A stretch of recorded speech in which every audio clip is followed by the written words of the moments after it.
Hello, and welcome to my video on the incredible state of Colorado and the surrounding Rocky Mountains. For this short video, I'm going to take you on a tour across various places in the Mile High State, all during my two favorite seasons here, fall and winter. With 300 days of sunshine per year, limitless trails, and endless opportunities for dogs and people to enjoy our great outdoors, it's no wonder that Colorado will always have a special place in my heart.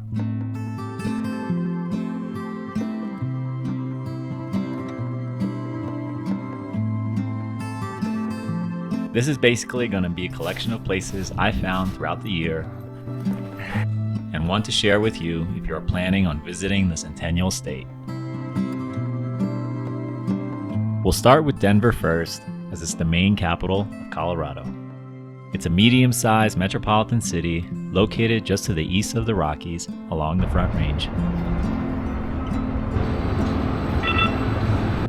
The city boasts a thriving arts community with many murals, installations, and various museums and theaters.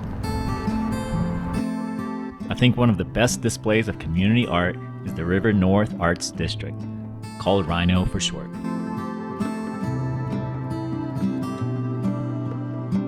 It's a neat place to walk around, explore the alleys and shops, have a drink at the many breweries, or sample some of the food at the local market. As a longtime resident here, I will say that Denver is definitely a lot different now than it was 5 or so years ago. There's an unfortunate uptick in crime and homelessness that's plaguing the city, forcing public safety to go under. A number of factors have contributed to the decline and, quite frankly, stems from pure negligence and lack of responsibility from our city officials. I do hope we can turn things around in the coming years, as Denver has a wealth of potential for being a vibrant city to call home.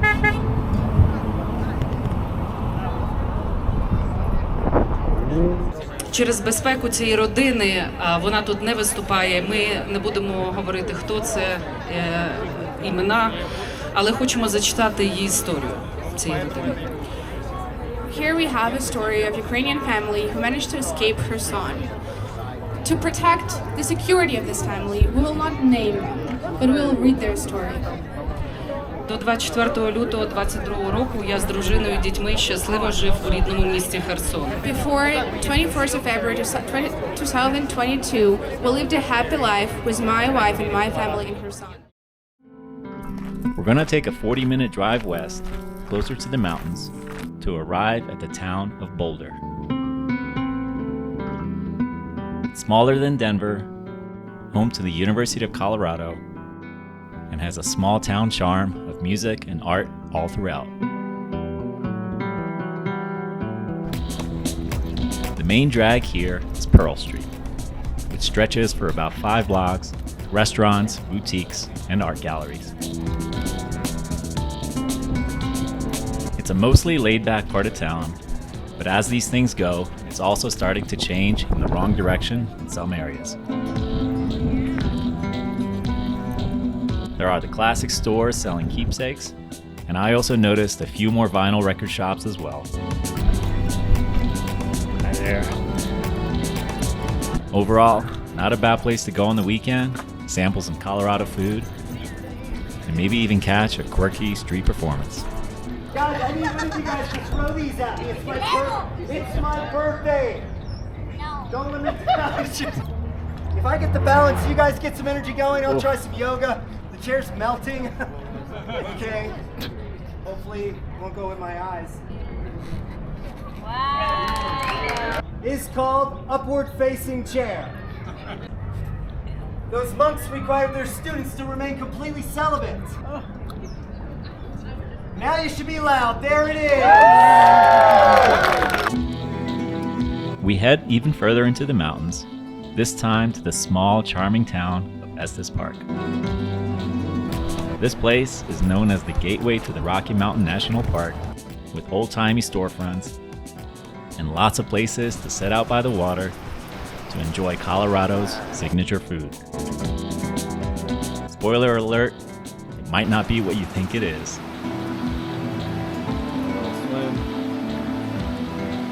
After that, we're gonna head to the main attraction here, the Stanley Hotel, known for being one of the most haunted hotels in America.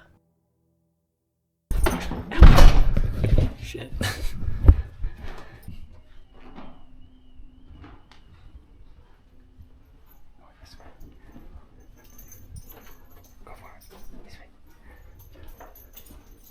Travel.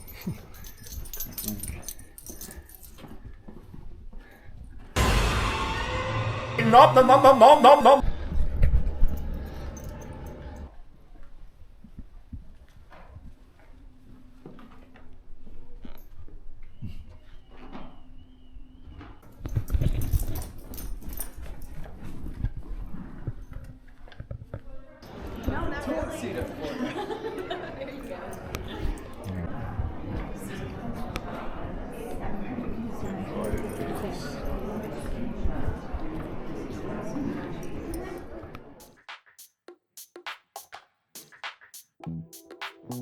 Back outside and in front of the hotel is a small hedge maze where visitors try to find their way out. Oh no, dead end already. Well, The whole place is a reference to the horror movie The Shining by Stanley Kubrick. The hotel was built in 1909 with that signature colonial revival architecture, and the connections can be made instantly. Denali really digs this place and even showed off her impressive talents. okay. It's time now to take her to the higher elevations, and as a loyal snow enthusiast, a couple of her favorite places are Chief Mountain, which is a relatively moderate trek along a basic ridge that overlooks some of the Indian peaks nearby. A great spot, no doubt, but it can get pretty windy, so some windproof clothing is highly essential.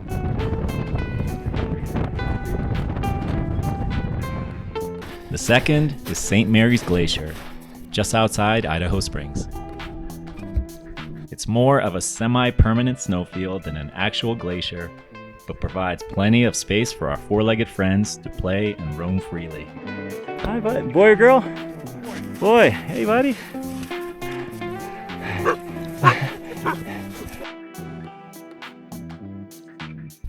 I've brought my board here several times to ride down the snowfield, and this activity can be done almost year-round, as the snow tends to stay for all 12 months.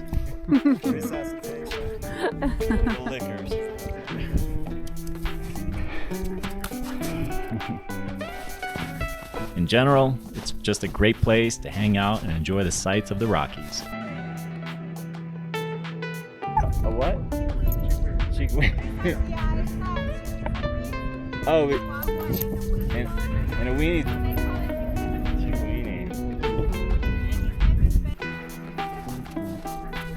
The lake does freeze in the winter and is safe to walk on, but I've never actually seen anybody fishing or kayaking here.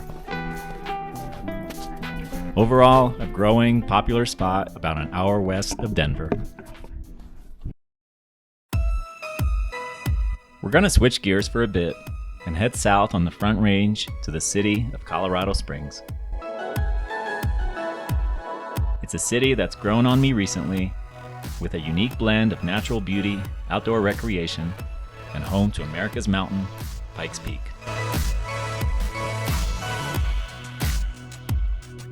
It's one of two mountains in Colorado. You can actually drive up to the summit on a paved road.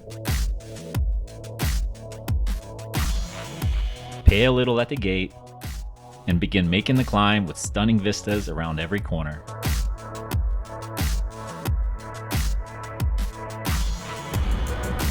This is one of those roads you definitely need to be careful on, as there are very little guardrails around some of the curves, and it can be challenging for those not used to the high altitude.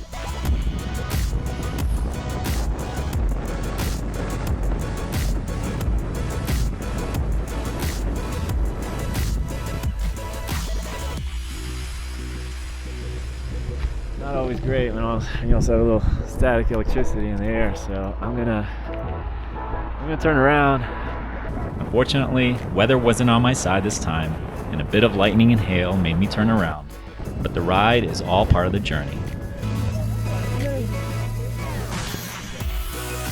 There are still plenty of recreational activities in this region, mostly camping and fishing related, with zero boat traffic.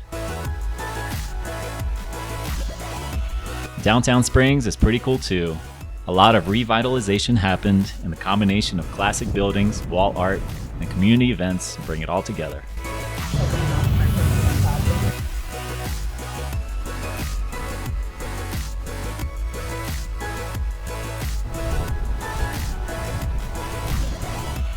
There's a nice mix of bars and restaurants, creative outlets, and live music venues to keep things going throughout the day.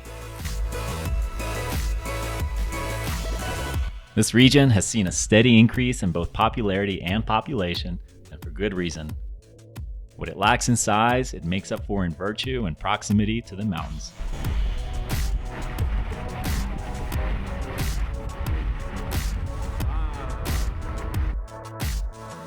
I made a video about Red Rocks previously, but I always encourage anyone visiting Colorado to go to a music show at Red Rocks Amphitheater.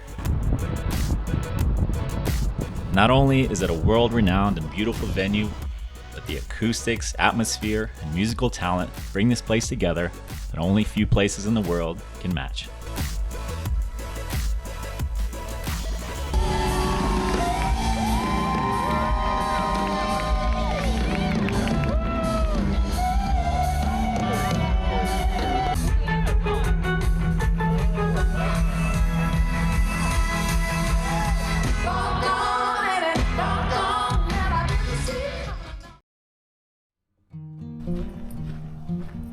I want to wrap up this video with a visual tribute to my all-time favorite season that I can never get enough of.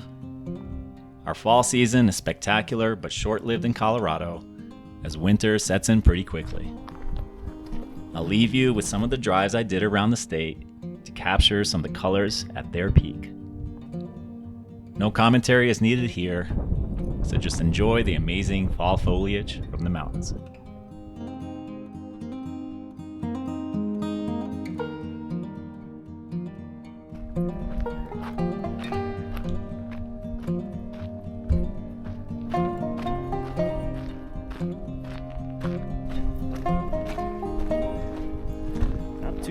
Not too shabby. And throw it again.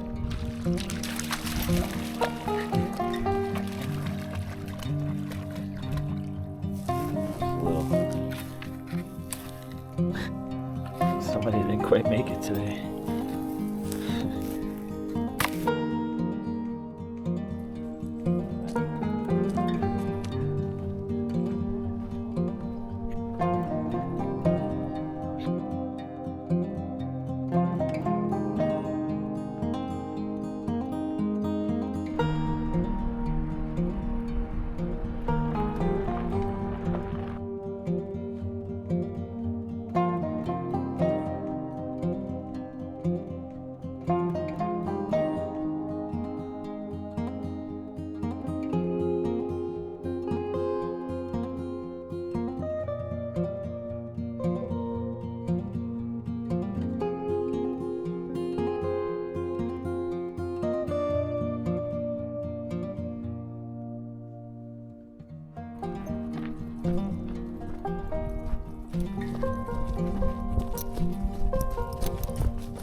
Real soon, I'll be heading back to the Southern Hemisphere to explore the vastness of Patagonia and the far reaches of the Antarctic Peninsula.